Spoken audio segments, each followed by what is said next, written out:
Dans le cadre d'une mission au Bénin, Oulimata Sall est allé rendre visite au groupement des femmes Zomati d'Afamé, commune de Bonou, ce lundi 12 juillet 2021.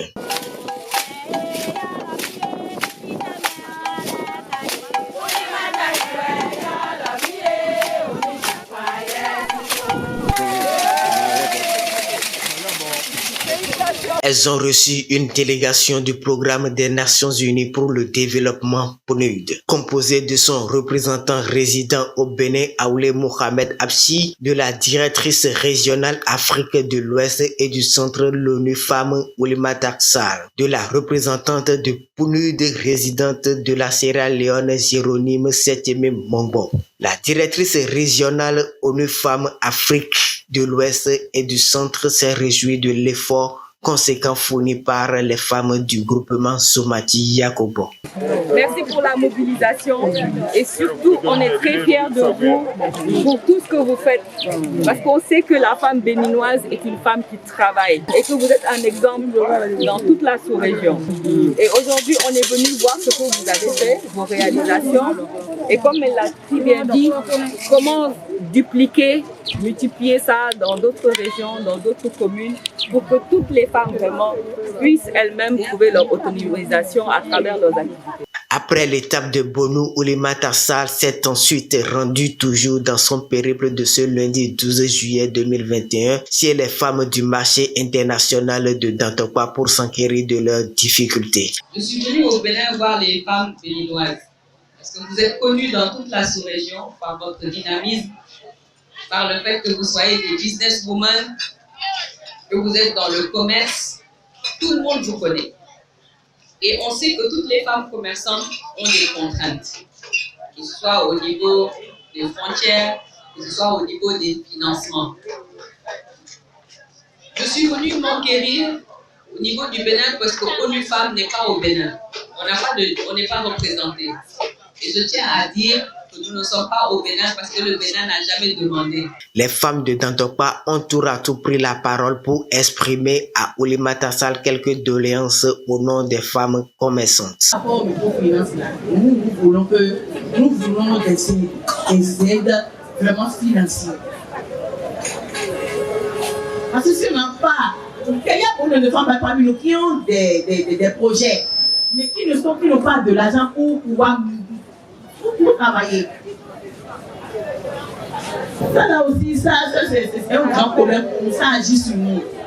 Maintenant, les frontières aussi sont fermées. Les clients ne viennent pas.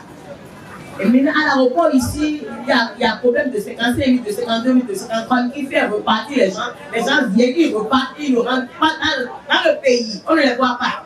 Alors, nous, on travaille avec les étrangers.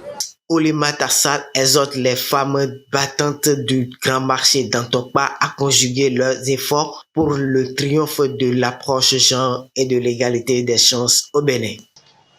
Je sais que dans quelques années aussi, vous allez avoir les élections locales.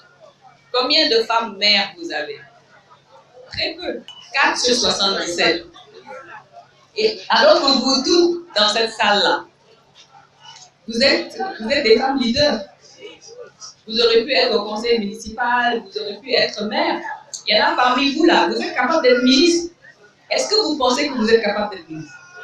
Bien sûr. Et comment?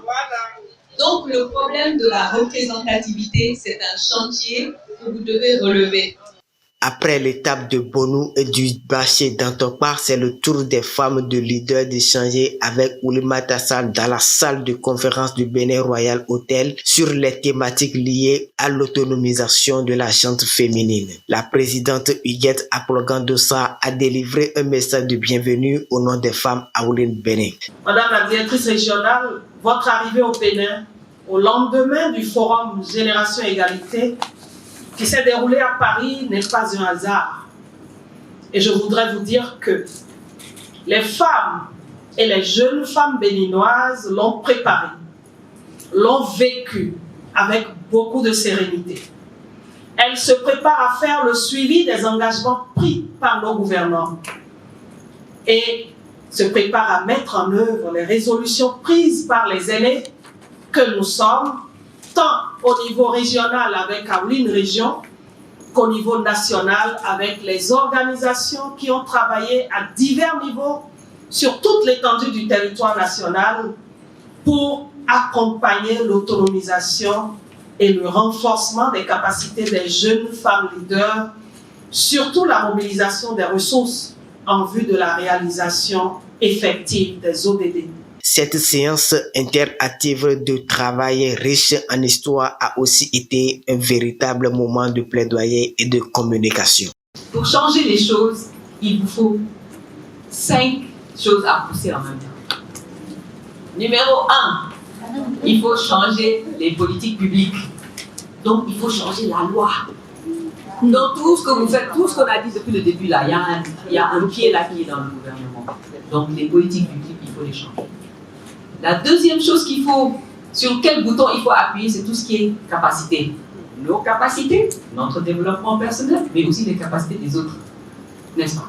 Les acteurs, les hommes, etc., les chefs religieux, les normes, tout ce qu'on a dit qu'on veut changer là. Il faut renforcer les capacités.